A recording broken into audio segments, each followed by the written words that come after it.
അഴീക്കോട് നിയമസഭാ മണ്ഡലത്തിലെ MLA K M. ഷാജിയെ അയോഗ്യനാക്കി ഹൈക്കോടതി വിധിയിലേക്ക് നയിച്ചത് തിരഞ്ഞെടുപ്പിലെ അവസാന നിമിഷത്തിലിറക്കിയ നോട്ടീസുകൾ. മുസ്ലിമായ കെ.എം. ഷാജിക്ക് വോട്ട് ചെയ്യണമെന്നും അമുസ്ലിമായ എം.വി. നികേഷ് കുമാറിന് വോട്ട് ചെയ്യരുതെന്നുമായിരുന്നു നോട്ടീസിലെ അഭ്യർത്ഥന. ഈ നോട്ടീസ് തെളിവായി എടുത്തുകൊണ്ടാണ് ലീഗ് നേതാവിനെ ഇപ്പോൾ അയോഗ്യനാക്കിയത്. പോപ്പുലർ ഫ്രണ്ടിന്റെ വോട്ട് വേണ്ടെന്ന് അദ്ദേഹം തുറന്നു പറഞ്ഞിരുന്നു. ഇങ്ങനെ മുസ്ലിം വർഗീയതയെ എതിർത്ത വ്യക്തി തന്നെ വോട്ട് നേടാൻ മുസ്ലിം മതവികാരം ഉപയോഗിക്കുകയായിരുന്നു. വർഗീയപരമായി അഭ്യർത്ഥിച്ചുകൊണ്ടുള്ള പോസ്റ്ററുകളാണ് പ്രദേശത്തെ മുസ്ലിം വീടുകളിൽ വിതരണം ചെയ്തതെന്ന് വിവരാവകാശ രേഖയിലൂടെ പുറത്തു വന്നത്. അതേസമയം ഈ നോട്ടീസ് തങ്ങൾ പുറത്തിറക്കിയതല്ല എന്നാണ് UDF നേതാക്കൾ പറയുന്നത്. ഷാജി തിരഞ്ഞെടുപ്പ് പെരുമാറ്റച്ചട്ടം ലംഘിച്ചുവെന്ന് ചൂണ്ടിക്കാട്ടിയാണ് കോടതി നടപടി. ഇതേ തുടർന്ന് പരാതി ഉയർന്ന ഘട്ടത്തിൽ വളപട്ടണം പോലീസ് UDF നേതാക്കളുടെ വീട്ടിൽ നടത്തിയ പരിശോധനയിൽ വർഗീയതയടങ്ങുന്ന പോസ്റ്ററുകൾ പിടിച്ചെടുത്തു.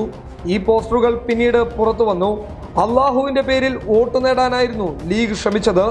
അസ്സലാമു അലൈക്കും വറഹ്മത്തുള്ളാഹി വബറകാത്തു എന്ന് അഭിവാദ്യം ചെയ്തുകൊണ്ടാണ് പോസ്റ്റർ. ബിസ്മില്ലാഹിർ റഹ്മാനിർ റഹീം എന്ന രീതിയിലാണ് പോസ്റ്റർ തുടങ്ങുന്നത്. അമുസ്ലിങ്ങൾ ഒരിക്കലും സ്വർഗത്തിലേക്കുള്ള പാലം കടക്കില്ലെന്നും മുസ്ലിങ്ങൾക്ക് വേണ്ടി 5 നേരം നിസ്കരിച്ച് പ്രാർത്ഥിക്കുന്ന കെ മുഹമ്മദ് ഷാജിക്ക് വേണ്ടി പ്രാർത്ഥിക്കാനും വോട്ട് ചെയ്യാനും ആവശ്യപ്പെട്ടിട്ടുള്ളതാണ് നോട്ടീസ്. മുഅ്മിനായ കെ മുഹമ്മദ് ഷാജി എന്ന കെ.എം. ഷാജി വിജയിക്കുവാൻ എല്ലാ മുഅ്മിനുകളും പ്രാർത്ഥിക്കുക എന്നാണ് പോസ്റ്ററിൽ എഴുതിയിരിക്കുന്നത്. എന്നാൽ MLA അയോഗ്യനാക്കിയ ഹൈക്കോടതി വിധി താൽക്കാലികമായി സ്റ്റേ ചെയ്യുകയായിരുന്നു. 2 ആഴ്ചത്തെ സ്റ്റേ ആണ് അനുവദിച്ചത്.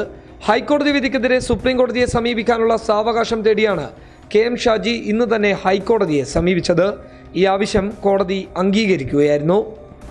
ഷാജിയെ അയോഗ്യനാക്കണമെന്നും തന്നെ വിജയിയായി പ്രഖ്യാപിക്കണമെന്നുമായിരുന്നു നികേഷ് കുമാറിന്റെ ഹർജി. എന്നാൽ തന്നെ വിജയിയായി പ്രഖ്യാപിക്കണമെന്ന നികേഷ് കുമാറിന്റെ ആവശ്യം കോടതി തള്ളി. പകരം തിരഞ്ഞെടുപ്പ് നടത്തണമെന്ന് കോടതി ഉത്തരവിടുകയും ചെയ്തു. News desk public Kerala.